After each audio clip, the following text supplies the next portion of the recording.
ప్రేక్షకులకు నమస్కారం. ఈరోజు మన స్టూడియోలో ప్రముఖ ఆధ్యాత్మికవేత్త జ్యోతిష్య పండితులు ముల్లపూడి సత్యనారాయణమూర్తి గారు ఉన్నారు. గురుగారితో మాట్లాడేద్దాం. నమస్కారం గురుగారు. నమస్కారం మణికంఠ. గురుగారు, ఈసారి మనకి సూర్యగ్రహణం ఎప్పుడు వచ్చింది? మన భారతదేశంలో మరి దాని ఇంపాక్ట్ ఉంటుందా లేదా? పట్టు విడుపు సమయాలు ఏంటి? మనం ఎలాంటి నియమాలు పాటించాలి? మరి ఇది ఏ రాసుల వారికి బాగా అనుకూలంగా ఉంటుందంటారు ఈ సూర్యగ్రహణం? మనకి 2025 సంవత్సరంలో మొట్టమొదటి సూర్యగ్రహణం ఇదే, మార్చి 29, 2025 సంవత్సరంలో. ఈరోజు షష్టగ్రహ కూటం కూడా ఉంది. అమావాస్య, సూర్యగ్రహణం, అద్భుతం. అమావాస్య అనగానే ప్రతికూల శక్తులు తిరిగేస్తూ ఉంటాయి. భూతాలు, దెయ్యాలు, ప్రేతాత్మలు, చేతబళ్ళు, గీతబళ్ళు, ఇవి అవి అని చెప్పుకుంటాం కదా. అవన్నీ వాళ్ళందరూ ప్రయోగాలు చేసేస్తారు. వెయిట్ చేస్తూ ఉంటారనమాట. చేతబళ్ళు చేసేద్దాం, ఏదో ఒకటి అడికి వచ్చినా రాకపోయినా ఏదో ఒకటి పూజ చేసేస్తూ ఉంటే అది తగులుతుంది. కత్తి వచ్చినోడు కరెక్ట్గా వేసి కొట్టడానికి కరెక్ట్గా దిగిపోద్ది గుండెల్లోకి. మామూలు రానోడు కొడితే కొంచెం గాయమన్నా అవుద్ది కదా. అలాగా ఆడికి వచ్చారో అదో తర్వాత సంగతి విషయం. చేతబళ్ళు అయితే చేయడానికి ట్రై చేస్తారు. కాబట్టి ఈ సూర్యగ్రహణ సమయాలలో అసలు యాక్చువల్గా ఏంటంటే, సూర్యగ్రహణము అంటే సూర్యుడు, ఇక్కడ భూమి ఉంది, మధ్యలో చంద్రుడు ఉంటాడు. ఆ చంద్రుడు వచ్చి సూర్యకాంతి వదులుతుంటే ఈ సూర్యుడిని ఇలాగ అడ్డుకుంటాడు. అందుకని ఈ పైన మిగిలిపోయినటువంటి కింద అంచులు కనబడతాయి. ఇందులో 2 రకాలు ఉంటాయి: పాక్షిక సూర్యగ్రహణము, సంపూర్ణ సూర్యగ్రహణం. కాబట్టి వీటిల్లో మనకి ఏ సూర్యగ్రహణమైనా ఈ యొక్క కిరణాలు అనేటటువంటి చాలా ప్రమాదకరమైనటువంటి కిరణాలు. అందుకే సూర్యగ్రహణం టైంలో సైంటిస్టులు ఎప్పటికప్పుడు నాసా చెప్తా ఉంటుంది, ఇది పర్వాలేదు వెళ్ళి చూడండి, ఇది చూడొద్దు ఈ టైంలో. ఈసారి ఇది పాక్షికమైన గురుగారు సూర్యగ్రహణం. మధ్యాహ్నం 2:20 స్టార్ట్ అవుతుంది పట్టు. విడుపు కాలమేమో సాయంత్రం 6:13 వెళ్ళిపోద్ది. మరి ఈ సమయంలో మనం ఏం చేయాలి? ఎలాంటి నియమాలు పాటించాలి మనం? మరి పట్టే ముందే మనం వెళ్ళి నదులు ఉన్నవాళ్ళు నదులు, సముద్రాలు ఉన్నవాళ్ళు సముద్రాలు, లేదా ఇళ్లలో స్నానాలు చేయాలి. వెళ్ళి మిగతా టైంలో వీళ్ళు ఇళ్ళకి వచ్చేసి జపాలు చేసుకునే వాళ్ళు చెప్పచ్చు, నీళ్ళల్లో జపాలు చేసేవాళ్ళు నీళ్ళల్లో చేస్తారు, ఎక్కడ పడితే అక్కడ చేస్తారనమాట. ఎవరు జపాలు వాళ్ళు చేసుకుంటారు. సాయంత్రం 6:13 క్లోజ్ చేస్తారు. మళ్ళీ స్నానం చేయాలి. దేవాలయాలన్నీ మూసేస్తారు గ్రహణ సమయాల్లో. దేవాలయాలకు వెళ్ళడానికి కుదరదు. తర్వాత మన ఇళ్లల్లో కూడా దీపారాధన అది చేయకూడదు. కేవలం ఇంట్లో కావాల్సిన అగరబత్తి పెట్టుకోవడం, మూలం జపం చేసుకోవడం, ఇంతవరకు అలౌడ్. ఆ తర్వాత ఆగమశాస్త్ర ప్రకారం, రూల్స్ ప్రకారం నడుస్తాయి కాబట్టి దేవాలయాలు ఆ విష కిరణాలు ఆ దేవుడి మీద పడి ఆ దేవుడు అంతా కూడా మనకి, ఆ విగ్రహాలన్నీ కూడా మనకి పాయిజనస్ అవుతాయి, మలినం అవుతాయి అనేటటువంటి ఉద్దేశంతో, నెగిటివ్ ఇంపాక్ట్ ఇస్తుంది అనేటటువంటి ఉద్దేశంతో మూసేయమని ఋషులు కోడెడ్ భాషలో చెప్తారు. మూసేయాలంటే మూసేయాలి అంతే. ఎందుకు అన్నది అంతరార్థాలు చాలా ఉంటాయన్నమాట. మనుషులకి అర్థం అవ్వాల్సినటువంటి అవసరం లేదు. ఆ తర్వాత ఈ యొక్క పట్టు విడుపుల సమయంలో జపాలు చేసుకోమన్నాను కదా. వీళ్ళంతా కూడా చాలామందికి ఎవరు గురువు గారులు వాళ్ళు ఇస్తారు మంత్రాలు. ఆ చిన్నైనా చితకైనా గురువే కాబట్టి ఎవరిచ్చినా సరే ఆ మంత్రాలతో జపాలు చేసుకోవాలి. కాకపోతే ఏమండి కరెక్ట్గా నేను 1000 చేయనండి, నేను 100 చేస్తానండి. చాలామంది హోమాలు ఈ టైంలో ఏంటంటే సిద్ధ అయిపోవాలండి అని చెప్పేసి హోమాలు చేసేయడం, అలాగే తర్పణాలు వదిలేయడం, ఇలాంటివన్నీ చేస్తారు. ఇవన్నీ అవసరం లేదు. మొట్టమొదటిగా జపం చేస్తే సరిపోద్ది ఈ టైంలో. కాబట్టి మంత్ర సాధనకి మనకి మామూలు టైంలో చేసేటటువంటి సాధన కంటే కూడా ఈ టైంలో చేసేటటువంటి సాధన చాలా ఎక్కువగా ఉంటుందన్నమాట. అలా గ్రహణం సమయాల్లో వీళ్ళు కనుక ఏ దేవుణ్ణైనా మనము పూజ చేసినప్పుడు, ఇప్పుడు దేవాలయాలన్నీ కూడా మూసేస్తారు కాబట్టి దేవాలయాలకు వెళ్ళాల్సినటువంటి అవసరం లేదు. అలాగే గ్రహణ సమయాల్లో భోజనాలు చేయకూడదు, ఏమీ కూడా తినకూడదు. మరి మేము తింటామండి అని హేతువాద సంఘాల వాళ్ళు బయటకు వచ్చి ట్యాంక్ బండి మీదకి వచ్చి చాలాసార్లు తిన్నారు వాళ్ళు. మరి తింటే మేము మరి మనకు తెలిసినటువంటి ఒక ఆవిడ ఆధ్యాత్మికవేత్త ఏం చెప్పారు, డైరెక్ట్ చెప్పారు పాపం. ఏమని, నాయన మీరు పేపర్లలో లెడ్తో ఉన్నటువంటి వాటిల్లో బజ్జీలు ఇవన్నీ తింటారు. ఇవి మనం తిన్నామనుకో బాడీలోకి లెడ్ వెళ్తుంది కదా నూనెతో కలిసి.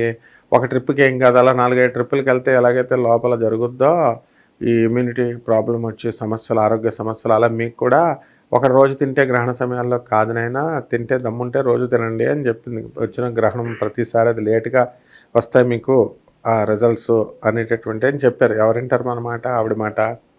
కాబట్టి ఈ గ్రహణ సమయాల్లో మనం ఇంట్లో వాళ్ళు ఏం చేయాలంటే పచ్చళ్ళు, నిలవ పదార్థాలు వండేసిన భోజనాలు అవన్నీ ఉంటాయి కదా, అవన్నీ కూడా దర్భగడ్డి వేయాలి. దర్భగడ్డి వేస్తే అందులో వచ్చినటువంటి విషవాయువులన్నింటినీ కూడా విషకిరణాలను పీల్చేస్తుంది అది.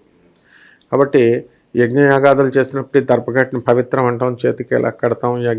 యజ్ఞాలు కట్టే చోట మొత్తం 4 గుండాల దగ్గర కూడా ఆ గుండాలు 4 వైపులా కూడా మనం ఈ దర్భగడ్డిని వేస్తాం. కాబట్టి ఈ విధంగా ఈ యొక్క గ్రహణం జరిగినప్పుడు అసలు ముఖ్యంగా ఏంటంటే ఇళ్లలో నుంచి ఆడవాళ్ళు బయటికి వెళ్ళకూడదు, గర్భిణీ స్త్రీలు చాలా జాగ్రత్తగా ఉండాలి అంటూ ఉంటారు. మరి వాస్తవేనా గురుగారు? అదేం కాదు. గర్భిణీ స్త్రీలను కొంచెం ఎక్కువ చేసేసి అత్తగారులు వాళ్ళు హెరాస్మెంట్ చేసేస్తున్నారు. వాళ్ళు కనీసం వాష్రూమ్కి వెళ్తున్నా కూడా వెళ్ళనివ్వకుండా చేసే మూఢ ఛాందస అత్తగారులు కూడా ఉంటారు. అలాంటి వాళ్ళు చాలా డేంజర్ పాపం. గర్భిణీ స్త్రీ అనగానే అస్తమానం యూరిన్ వస్తూ ఉంటుంది. కాబట్టి హాయిగా తిరగచ్చు లోపల. అలాగే గోల్డ్ గిల్లు కోడాలు ఇలాంటి ఏదన్నా సపోజ్ దోమ వచ్చిందనుకో, దాన్ని ఇలా కొట్టిందనుకో, అది ఒక గిల్లేసో గ్రహణం బొర్ర వచ్చేది అంటారు. జన్యు లోపాల వల్ల గ్రహణం బొర్రలు వస్తాయి రా మొగుడా, ఇలా గిల్లుకోవడాల వల్ల కాదు అని సైంటిస్టులు చెప్పినా ఎవరో వినరు. కాబట్టి ఈ కేవలము జన్యు లోపాల వల్లే వస్తాయి. గ్రహణం టైంలో నువ్వు చేయాల్సింది ఒకటే, జపం ఒకటే చేయాలి నువ్వు, అంతే. మిగతాది నువ్వు తినకు, తర్వాత తినకు. గ్రహణం పట్టే ముందే తినేసేయండి. తినేసేసి జపంలో కూర్చోండి. ఇప్పుడు ప్రాబ్లం ఏముంది మీకు? కాబట్టి మనకి దేవాలయాలు అన్నీ మూసేస్తారు కదా, ఒక కాళహస్తి దేవాలయం ఒక్కటే మూయరనమాట. ఆ కాళహస్తి దేవాలయంలో మనకి రాహుకేతువులు ఇద్దరు కూడా స్వయంభూది, అందుకని వెలిసిన గుడి అని చెప్పి అక్కడ ఒకటి దుకాణం పెట్టేశాడు ఆ కాలంలో. సూర్యగ్రహణాల టైంలో కొన్ని యంత్రాలు అక్కడ పెట్టేసి డిస్ప్లే, మరి వాళ్ళు చక్కగా ఇగో సూర్యగ్రహణాల టైంలో నేను ఆ సూర్యకిరణాలకు ఇందులో పడిపోయిన ఈ యంత్రాలు మీరు వాడుకోండి, మీరు అపర కుబేర్లు అయిపోతారన్నారు వాళ్ళంతా. అప్పుడు మనం ఎంత సైంటిఫిక్గా చెప్పినా ఎవరు మన మాట వినలేదు. ఇప్పుడు వాళ్ళ ఫోన్లు వస్తూ ఉంటాయి అన్నమాట, అడుక్కున్నాం గురుగారు అని. అంటే మనం చేసేది చక్కగా పద్ధతిగా దైవ సాధన చేయరా మొగుడా అంటే జపం చేయాలి. చక్కగా చేసినప్పుడు దీనికి ఒక్కదానికి బ్రహ్మాండంగా ఉంటుంది. ఇక నువ్వు అడిగినట్టు ఏ రాశి ఫలాలు బాగా అనుకూలంగా ఉంటాయంటే మేషము, వృషభము, మిథునము, తర్వాత కర్కాటకం లేదు, సింహము, తులారాశికి మంచి బ్రహ్మాండంగా ఉన్నాయి. ఆ తర్వాత యావరేజ్గా ఉన్నటువంటివి ధనుస్సు రాశి, మకర రాశి, కుంభరాశి యావరేజ్గా ఉన్నాయి. ఇక మిగిలిపోయినటువంటి కర్కాటక రాశి, కన్యారాశి, వృశ్చిక రాశి, మీనరాశి అధమంగా ఉన్నాయి. కాబట్టి ఈ రాశుల వాళ్ళంతా కూడా ఈ నక్షత్రం ఉత్తరాభాద్ర నక్షత్రం మీనరాశిలో పట్టింది. అందులో ఆ మీనరాశిలో రవి, బుధ, శుక్ర, రాహు, శని, రవి మొత్తం 5 గ్రహాలు ఉన్నాయి. కేతు గ్రహం ఏమో మనకి కన్యారాశిలో ఉంది. బుధ, శుక్ర, రాహు, శని, రవి ఇవి మీనరాశిలో ఉన్నాయి. ఇక్కడేమో కన్యారాశిలోనేమో కేతు ఉన్నాయి. కాబట్టి షష్టగ్రహ కూటమి ఏర్పడింది. కాబట్టి ఈ ఉత్తరాభద్ర నక్షత్రంలో ఏర్పడింది. కాబట్టి మీనరాశి వల్ల ఉత్తరాభద్ర నక్షత్రం వాళ్ళ ముఖ్యంగా 3 నెలల పాటు వీటి ప్రభావం ఉంటుందని ప్రాచీనకారులంతా కూడా చెప్తూ ఉంటారు పెద్దవాళ్ళు. కాబట్టి వీళ్ళంతా కూడా దానాలు చేసుకోమంటారు. ఉలవల దానం, ఇదేదో ఉలవల ఏదో పెద్ద కాస్ట్లీ లాగా 200 పెడితే వచ్చేవి. ఆ తర్వాత దానికి ఈ ఉలవలకి అన్ని రంగులు ఉన్నటువంటి వస్త్రాన్ని దానం చేయమంట. అమెరికాలో ఉన్నటువంటి వాళ్ళు చూడు, వాళ్ళ ఆదాయమే 10 లక్షలు ఉంటుంది నెలకి. ఇది 200 ఖర్చు పెట్టి ఇవ్వడానికి మనం ఇచ్చేయాలంట. ఉలవలు ఇచ్చేసేయాలి, దానం చేసేసేయాలి ఉలవలు, లేకపోతే చాలా ప్రాబ్లమ్స్ అయిపోతుంది. వీళ్ళ అడ్వర్టైజ్మెంట్లు అనమాట. ఇవన్నీ కూడా జరుగుతూ ఉంటాయి. ముందు ఈ బిల్డప్లు ఎక్కువ ఇవ్వకూడదు. తర్వాత ఎవరి గురువు నాడు వాట్సాప్లో పెట్టేసుకోవడం, వెరీ రీజనబుల్ అని వాట్సాప్లో గ్రూపుల్లో వాళ్ళు పెట్టుకోవడం, షేర్ చేసుకోవడం. వాళ్ళకి తీరా చూస్తే ఈ యొక్క పెట్టుకునేటటువంటి వాళ్ళు అక్కడక్కడ అప్పుడు మన గవర్నమెంట్ కూడా అప్పుడు తెలుగుదేశం ఎక్కడో గెలిస్తే అమెరికాలో వాట్సాప్లు పెట్టుకోవడం, ఆ పార్టీలు జగన్ పార్టీలు వీళ్ళు, ఈయన పార్టీలు వాళ్ళు, అలాగా ఇలా ఆర్భాటాలు లేకుండా చక్కగా సైలెంట్గా ఎవరికైతే చేసుకుంటారో వాళ్ళకు మాత్రమే కలిసి వస్తుంది నాయన. గురుగారు, అలాగే సూర్యగ్రహణానికి సంబంధించి పర్సనల్గా మీకు ఏమైనా చేదు అనుభవం లాంటిది ఏమైనా ఉందా గురుగారు? బోల్డ్ అన్న అనుభవాలు ఉన్నాయి. చిన్నప్పుడు చంద్రగ్రహణం ఏమో రాత్రులు వస్తాయి. అందరూ చెప్పేవారు గ్రహణాలు చూడొద్దని. నాకేమో చూడటం ఇంట్రెస్ట్. అసలు ఏంటి చూస్తే ఏమవుద్ది మనం వినాం కదా. అందుకని డాబా పైకి వెళ్ళేసి, రైల్వే క్వార్టర్స్లో పైకి వెళ్ళేసి చంద్రగ్రహణాన్ని చూసేసేవాడిని. చంద్రగ్రహణం ప్రాబ్లం లేదంట, నల్లగా ఉండేవి అంటే కొన్ని ఉంటాయంట. సంపూర్ణ చంద్రగ్రహణం సైంటిస్టుల ఆర్డర్స్ ప్రకారం ఫాలో అవ్వాలి. సో నేను అవి ఫాలో అయ్యామండి. సైంటిస్టులు చెప్పేది ఎప్పుడు కూడా మనది సైంటిఫిక్ సైన్స్ స్టూడెంట్ని కాబట్టి బాగా చిన్నప్పుడు కూడా నా మైండ్ అలాంటిదే కాబట్టి వినేవాడిని. అయితే ఒకసారి సంపూర్ణ సూర్యగ్రహణం వచ్చింది. సూర్యగ్రహణం వచ్చినప్పుడు అందరూ చూడకూడదు అని 3D కళ్ళజోడులు 3D చేతనాన్ని చిన్నారి చేతనాన్ని సినిమా వచ్చింది. ఆ కళ్ళజోడులు ఇచ్చి చేసేవారు. ఇస్తే ఆ కళ్ళజోడు ఆగాలి కదా, మనం ఆ కళ్ళజోడు పెట్టుకునేదాకా. మళ్ళీ తినకూడదు అనేవారు. తింటే ఏమవుతుందని తినేవాడిని నేను. తర్వాత ఈ యొక్క చూస్తే ఏమొస్తుందని తింటే ఈ యొక్క ఫుడ్ పదార్థాలు విష పదార్థాలు తింటే ఎఫెక్ట్ అయినటువంటి వాడిని నేనే.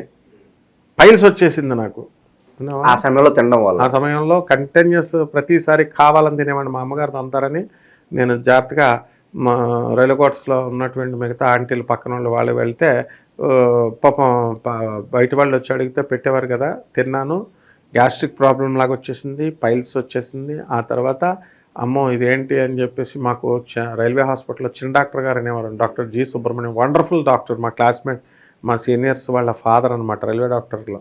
ఆయన చెప్పేవారు, ఇది మందులో యాంటీడోసులు ఇచ్చేవాడు. అండ్ నెక్స్ట్ ఒకసారి చంద్రగ్రహణాన్ని బయటికి వెళ్తే పిచ్చుకు కరిచేసింది నన్ను. ఇలా తీసేసింది అనమాట పిక్కల నుంచి, పిరుదుల నుంచి. అది ఏంట్రా బాబు అని అంటే అక్కడ మా గురువుగారులు చల్లా రామగణపతి శాస్త్రి గారు అని చెప్పి జ్యోతిష్ పండితులు ఇద్దరు ఉండేవారు, తెలుగు మాస్టర్లు. అలాగే మా అసలు గురువు గారు అయినటువంటి జ్యోతిషంలో మధుర కృష్ణ శాస్త్రి వాళ్ళ అబ్బాయి ఇప్పుడు ఇక్కడే ఉంటాడు హైదరాబాద్లోనే. సో వీళ్ళంతా ఎందుకు వెళ్ళారు అని ఆయన వెళ్ళకూడదు, ఇదంతా కుజుడు కర్కాటక రాశిలో ఉన్నాడు, మిథున రాశిలో ఉన్నాడు, మళ్ళీ ఇప్పుడు అదే వస్తుందన్నమాట. అలా మెయిన్గా నాకు దెబ్బ కొట్టేసింది ఏంటంటే 5th క్లాస్ దాకా నాకు కళ్ళజోడు లేదు, బ్రహ్మాండంగా ఉండేవాడిని. వెళ్ళిపోయి ఆ సంపూర్ణ సూర్యగ్రహణం అనేది చాలా డేంజరస్ సూర్యగ్రహణం వెళ్ళి కంప్లీట్గా చూసేసాను. అప్పుడు చిన్నారి చేతన అవి ఇస్తున్నారు చక్కగా కళ్ళజోళ్ళు. అది పెట్టుకుని చూస్తే ఏంటి, పెట్టుకోకుండా చూస్తే ఏంటి అని రీసెర్చ్ చేసేవాడిని. దెబ్బతో నా కళ్ళు పోయినాయి. ఐసైట్ అనేది తగ్గిపోయింది. ఐసైట్ డెఫినెట్గా తగ్గిన తర్వాత ఇప్పుడు దానికి మళ్ళీ ఆయుర్వేద మందులు పాత్రుడు అని మా ఫాదర్ వాళ్ళ ఫ్రెండ్ రైల్వేలో పనిచేసి ఆయన ఉండేవాడు. ఆయుర్వేద మెడిసిన్ తీసుకొచ్చి ఇచ్చేవాడు. ఇస్తే తిగితే మళ్ళీ గ్రహణం పోగానే పౌర్ణమి వచ్చేసరికి కళ్ళు మళ్ళీ నార్మల్గా జగ్జగ్మని, అంటే అప్స్ అండ్ డౌన్స్ డెఫినెట్గా ఉన్నాయన్నది నా ప్రత్యక్షంగా నేను చూశాను. కాబట్టి విషపు కిరణాలు అల్ట్రావైలెట్ రేస్ ఎలాగైతే ప్రొద్దున్నే ఈ యొక్క వాటి విటమిన్ డి వస్తుందని సూర్యోదయం తర్వాత ప్రొద్దున్న వెళ్ళమని తెల్లారుజామున వెళ్ళమని అంటామో, సూర్యుడు ఉదయించిన తర్వాత ఒక అరగంట సేపు పాటు అల్ట్రావైలెట్ రేస్ ఎలాగ ఉంటాయో, ఇన్ఫ్రారెడ్ రేస్ లాంటివి మోస్ట్ డేంజరస్ రేస్, ఇలాంటివి చాలా కాస్మిక్ రేస్ అంటాం వాటిని.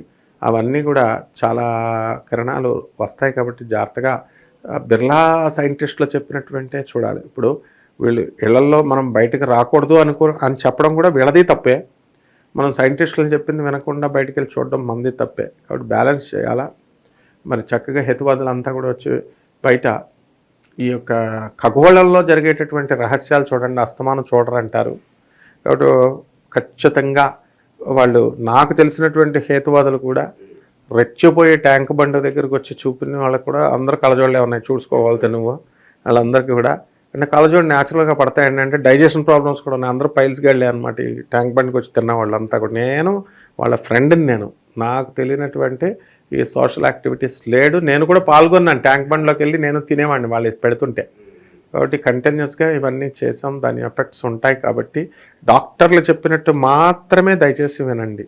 అంటే బిర్లా ప్లానిటోరియం సైంటిస్టులు, ఇక మిగతా సైంటిస్టులు ఎవరైతే ఉన్నారో చదువుకున్నటువంటి డాక్టర్లు సైంటిస్టులు, వీళ్ళు చెప్పినట్టు మాత్రమే వినండి. ఆయన వీళ్ళు రెచ్చిపోయి మా ప్రతిభ, మా యొక్క సమాజం ఇది కాకుండా మూఢనమ్మకాలు చెప్పేసేటటువంటి జ్యోతిష్కులు చాలామంది ఉన్నారు. ఇలా చేయకూడదు, అలా చేయకూడదు, ఇది ఆల్ నాన్ సెన్స్ అనమాట ఇవన్నీ కూడా. సో వీళ్ళందరికీ ఒకటే క్వశ్చన్, ఈ జ్యోతిష్కులందరికీ ఎవరైతే ఇలా మాట్లాడుతున్నారో, velocity of the Jupiter, velocity of the sun, ఏదో ఒకటి 1/3/5 అని ఉంది. దీని యూనిట్స్ ఏంటో చెప్పమని చూద్దాం. మనం ఇస్తాం నిరియాన్ ప్లానిటరీ డిగ్రీస్ అనేటటువంటి దాంట్లో నాసా ఇచ్చిన దీంట్లో దాని యొక్క వేగాలు చెప్పారు. ఇస్రో సైంటిస్టులు ఇంతవరకు ఆన్సర్లు చెప్పలేదు మనకి. డిఆర్డిఎల్ సైంటిస్టులు చెప్పలేదు. కొంచెం ఎక్సర్సైజ్ చేస్తే వాళ్ళు చెప్పేస్తారు సైంటిస్టులు. అసలు వాళ్ళు పెన్నెట్టరు, చదవరు. వీళ్ళు మాత్రం రెచ్చిపోయి వచ్చేసి బయటకు వచ్చి గ్రహణం వస్తే చాలు నువ్వు బయటకు వచ్చేస్తారు యూట్యూబ్ల నిండా వచ్చేసి సూర్యగ్రహణం అమావాస్య నీకు ఇది జరిగిపోద్ది, ఈ రాశి వాళ్ళు పోతారు, వీళ్ళతో లేచిపోతారు, అక్రమ సంబంధాలు, వీళ్ళకి ధనాలు వచ్చేస్తే భయపెట్టేయడమే తప్ప ఒక్కడు కూడా ఏమీ జరగవు. ఈ సూర్యగ్రహణం వల్ల ఇప్పుడు వచ్చిన దానివల్ల షష్టగ్రహ కూటం వచ్చింది కదా, ఏమీ జరగవు, ఏమీ ఉపద్రవాలు లేవు. అందువలన రెవల్యూషన్ అనేటటువంటిది ఒకటి వచ్చింది. దీని మీద చక్కటి అవగాహన అనేటటువంటి కార్యక్రమాలు ఈ గ్రహణాల సమయాల్లో ఎలా ఉంటాయి అనేటటువంటివి క్రిస్టియన్ మతంలో కూడా, మనం భారత మతంలో కూడా, హిందూ ధర్మంలో కూడా మనకి ఈ గ్రహణాలు వీటి మీద గురించి కల్కి వస్తున్నాడు. ఈ రెవల్యూషన్ టైంలో వెంకటేశ్వర స్వామి శంఖ చక్రాలు పట్టుకొని అన్నమయ్యగా వచ్చాడు. 19 సంవత్సరాల వయసు వాడయ్యాడని చక్కగా అన్నమయ్యపురంలో మన శోభరాజ్ మేడం గారు అక్కడ చెప్తున్నారు. అక్కడ మంచి 26వ తేదీన మనకి సాయంత్రం 6 గంటలకు ప్రోగ్రాం ఉంది. అందరూ ఈ వీడియో చూసిన వాళ్ళంతా అక్కడికి రండి. ఆ గ్రహణాల గురించి అక్కడ పెద్ద పెద్ద స్వామీజీలు అందరూ కూడా చెప్తున్నారనమాట. దాన్ని అలాంటి వాళ్ళు చెప్పారంటే ఒక అర్థం పడుతుంది. ఒకళ్ళు బెంగళూరు నుంచి వస్తున్నారు, వాళ్ళు భువనేశ్వర్ నుంచి వస్తున్నారు. చక్కగా వాళ్ళంతా సోషల్ రెస్పాన్సిబిలిటీ ఉంటుంది. అందులో ఆవిడ అన్నమయ్య గారంటే అవతారం, అన్నమయ్య మానస పుత్రిక ఆమె శోభరాజు గారంటే. జాగ్రత్తగా వెళ్ళండి, అక్కడ మీరు అంతా తెలుసుకొని అలాగే బిర్లా ప్లానిటోరియం వెళ్ళండి. అక్కడ సైంటిస్టులు ఫ్రీగా దొరుకుతారు మీకు, వాళ్ళు విసుక్కోకుండా చెప్తారు. దాని ప్రకారం చేసుకోండి తప్ప ఈ యూట్యూబ్లో చెప్పేటటువంటి ఈ జ్యోతిష్కులు లేకపోతే పండితులు, కపట బ్రహ్మల, కపట జ్యోతిష్కుల, కపట మంత్రగాళ్ళ మాటలు విని కంగారు పడి జ్యోతిష శాస్త్రాన్ని అవమానించకండి. అంటే వాళ్ళని వ్యక్తిగా తిట్టుకోండి. జ్యోతిష శాస్త్రం చాలా గొప్పది, అది చెప్పేది చాలా కరెక్ట్. మోడర్న్ సైన్స్ చాలా గొప్పది, అది చెప్పేది కరెక్ట్. రెండు బ్లెండ్ చేసుకొని చక్కగా చూసుకోండి. అయినా మీ కళ్ళను, మీ ఒళ్ళుని, మీ యొక్క ఆరోగ్యాలని రక్షించుకోండి. సూర్యగ్రహణం గురించి ఎన్నో విషయాలు మాకు తెలియజేశారు. ధన్యవాదాలు.